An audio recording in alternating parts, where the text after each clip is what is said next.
Alors, bonjour à tous, c'est iFred09. Aujourd'hui, je vais vous montrer comment utiliser le logiciel iDevice Restore sur Windows.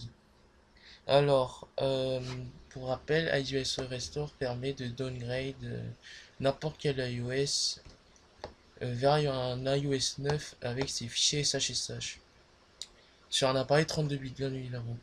Alors, pour ce tutoriel, je suis accompagné de mon iPad 4 qui se trouve sur iOS 9.3.4. Donc comme vous pouvez le voir, il est sur iOS 9.3.4, voilà quoi. Et je vais le downgrade en iOS 9.0.2. Alors pour ce faire, c'est très simple. Vous avez besoin du logiciel iDevice Restore, donc la version pour Windows. Si vous êtes sur Mac ou Linux, je vous mettrai un tutoriel dans la description de la vidéo que j'avais fait déjà il y a plusieurs semaines. Ensuite, vous avez besoin de l'IPSW. L'IPSW de l'iOS vous voulez retourner, par exemple moi c'est iOS 9.0.2. Donc vous décompressez le iOS Restore 20 dans un dossier, même tout, même les DLL, tout ça. Et dans le dossier iOS Restore, vous mettez l'IPSW. Par exemple moi c'est l'IPSW d'iOS 9.0.2. Et vous allez mettre votre fichier SHSH. S'il est sur Cydia, bah, vous pouvez directement débuter la restauration. S'il est sur votre ordinateur, vous allez mettre dans le dossier SHSH et vous allez le nommer comme ceci. Alors, le CD de votre appareil, le modèle, la version d'iOS et c'est tout. Une fois que c'est fait, vous allez ouvrir un terminal. Alors bon, moi j'ai déjà un terminal qui est ouvert. Sinon, pour ouvrir un terminal, bah, vous écrivez CMD tout simplement et vous utilisez celui-là. Bon, vous en aurez qu'un seul et voilà, vous aurez un terminal. Donc moi je vais utiliser ce terminal parce qu'il est mieux tout simplement, mais sinon le terminal de commande de base marche parfaitement. Alors, pour ce faire, vous allez vous allez mettre votre appareil en mode de recovery ou en mode défi. Alors ça dépend. Si vous êtes sur iOS 9 actuellement, euh, vous pouvez le mettre en mode recovery, donc avec un logiciel comme Regboot ou Rayboot. C'est ce que je vais faire vu que je suis sur iOS 9. Donc avec iOS Enter Recovery pour ma part. Euh, donc voilà, il va se mettre dans mode recovery. Si vous êtes sur un autre iOS qu'iOS 9 actuellement, vous devez le mettre en mode défi. Par exemple, si vous êtes sur iOS 10, iOS 8, iOS 7, tout ça, vous allez le mettre en mode défi. Euh, alors comment faire? Vous allez appuyer sur le bouton Power en haut et le bouton Home en haut. Vous allez maintenir pendant 10 secondes les deux boutons. Ensuite, vous allez relâcher le bouton Power et vous allez maintenir le bouton Home pendant aussi une dizaine de secondes et votre appareil sera en mode défu donc avec un écran noir quoi. Donc, un petit rappel, donc les deux boutons pendant 10 secondes et après 10 secondes vous relâchez Power et vous maintenez Home simplement. Alors, maintenant que votre appareil est en mode défu, en mode recovery, vous allez tout simplement rediriger le terminal vers le dossier iOS Restore. Alors, pour ce faire, c'est très simple, vous allez faire CD et vous allez glisser le logiciel tout simplement dans le terminal, comme ceci. Alors sachez qu'il n'est pas obligatoire d'exécuter le terminal en tant qu'administrateur. Comme vous pouvez le voir, il est sur le iDevice Restore. Vous pouvez faire dir. Donc dir pour lister tous les fichiers, moi ce sera ls. Donc là vous avez tous les fichiers tout simplement. Ensuite, vous pouvez lancer la restauration. Alors, pour lancer la restauration, c'est très simple. Vous allez taper cette commande. Alors, vous allez taper iDevice restore.exe. Donc, pour compléter le nom, vous appuyez tout simplement sur la touche Tab de votre clavier. Donc, cette touche ici. Donc, euh, ensuite, vous allez mettre "-r" et vous allez tout simplement mettre l'IPSW, donc toujours avec la touche Tab pour compléter le nom, donc .ipsw, comme ceci.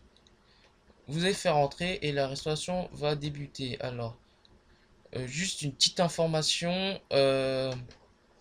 Si vous avez une sauvegarde, par exemple une sauvegarde à iOS 9.1, vous pouvez pas la mettre sur iOS 9.0 parce que la version est plus bas. Mais par exemple, la sauvegarde sur iOS 9.1 marchera sur iOS 9.3. Par exemple, si vous faites un downgrade, vous pouvez pas mettre votre sauvegarde, à part si vous avez une ancienne sauvegarde, bien évidemment. Je vous rappelle simplement que ça va effacer tous les données de l'appareil. Bon, sauf si vous avez une sauvegarde compatible. Donc faites bien attention. Ensuite, vous allez faire entrer pour lancer la restauration. Donc là, il va lancer la restauration. Donc là, il restaure vers iOS 9.0.2, comme vous pouvez le voir. Donc là, il envoie tous les fichiers pour démarrer l'iPad, mon appareil, en mode de restauration. Donc là, comme vous pouvez le voir, il affiche la pomme d'Apple et la barre de chargement. Donc maintenant, il suffit juste d'attendre quelques minutes simplement. Donc, comme vous pouvez le voir, c'est plus facile sur Windows parce que tout simplement les librairies sont fournies directement dans le dossier, quoi, dans le logiciel. Donc, comme vous pouvez le voir, c'est vraiment pas compliqué du tout. C'est même très très facile le downgrade.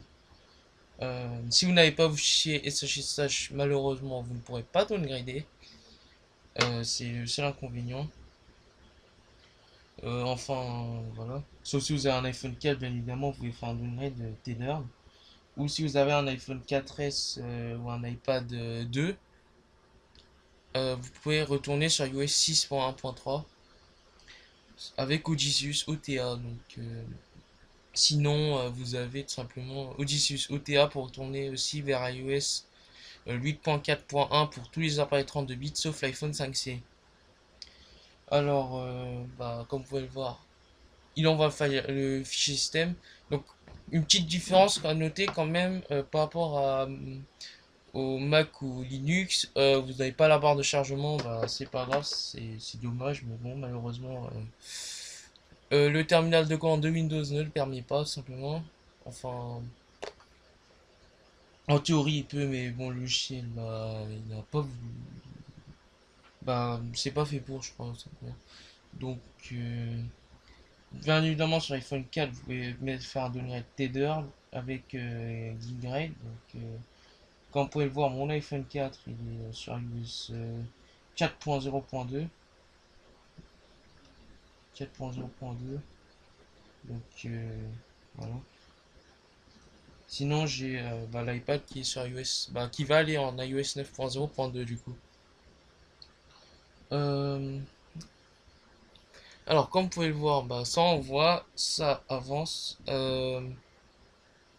Vous ne pouvez pas utiliser les chassistages de quelqu'un d'autre, ça c'est très important. Le CID est unique à chaque appareil, donc le SHSH est unique pour chaque appareil également. Euh, donc là, vous pouvez le voir. En fait, c'est comme une restauration sur iTunes. Vous n'avez tout simplement rien à craindre, hein. Il va restaurer, comme si vous faites restaurer l'iPhone sur iTunes, simplement. Donc là, je pense qu'il est bientôt en train de terminer, d'envoyer le DMG. Donc le DMG, je vous rappelle qu'il fait quand même, voilà, il fait quand même 1,6 Go, donc c'est. Donc là, il est en train de vérifier la restauration, ça va être plus rapide du coup. Comme vous pouvez, la barre de chargement a bien avancé. Et puis on a tout simplement à attendre que simplement le logiciel fasse son travail. Euh, Par contre, si vous avez peur du terminal, ne vous inquiétez surtout pas. Si vous suivez les mêmes étapes que sur l'ordinateur, vous n'aurez tout simplement aucun souci. Comme vous pouvez le voir ici, la restauration se termine et l'appareil est tout simplement en train de redémarrer. Alors, bien entendu, vous pouvez jailbreaker après le downgrade, hein, c'est ce que je vais faire. Donc, donc là, simplement, vous aurez une deuxième barre de chargement pour charger tout ce qui est setup et voilà, pour configurer votre iPad. Donc après, vous allez faire toutes les étapes de l'activation, par exemple votre Wi-Fi, etc. Donc comme vous pouvez le voir, moi iTunes est ouvert. Donc on a juste à attendre quelques secondes. Franchement, la deuxième barre de chargement est vraiment pas longue du tout, ça va être très rapide. Euh, donc voilà. Donc je vous rappelle, ça marche sur les 32 bits, les appareils 32 bits, donc l'iPhone 4S, l'iPhone 5, l'iPhone 5C, l'iPad 2, 3, 4, l'iPad mini et l'iPod Touch 5e génération. Sinon tous les autres appareils récents, ça ne marchera pas. Car simplement ce sont des appareils 64 bits et la faille n'est pas présente sur ces appareils. Si vous êtes sur 64 bits, vous pouvez utiliser Prometheus ou Future Restore. Par contre, ça marche uniquement sur Mac et Linux du coup. Et vous pourrez retourner, par exemple, vous pouvez aller en iOS 10.2, 10.2, voilà. Si vous avez vos fichiers SHSH, bien évidemment. Alors, comme vous pouvez le voir, il affiche l'écran de configuration d'iOS 9. Donc, vous avez tout simplement à configurer l'iPad. Donc là, iTunes, on peut le quitter.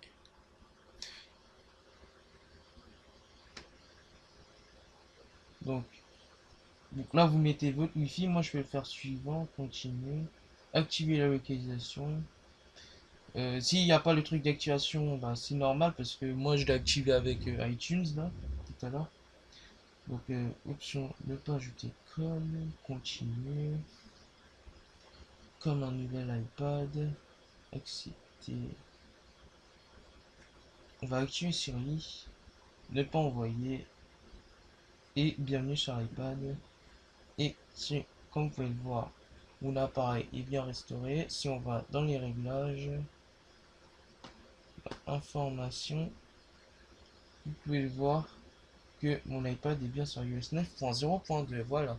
Alors, c'est tout pour cette vidéo. Si vous avez une question, vous pouvez la poser dans les commentaires de cette vidéo. Bien évidemment, tous les liens pour télécharger l'IPSW, iOS Restore et le tutoriel pour Mac et Linux sont tous dans la description. Voilà, je vous souhaite de passer une bonne journée et une bonne soirée. On se retrouve pour une prochaine vidéo. Une prochaine vidéo quand il y aura un truc intéressant qui sortira. Donc voilà. Allez, je vous souhaite une bonne journée. Ciao.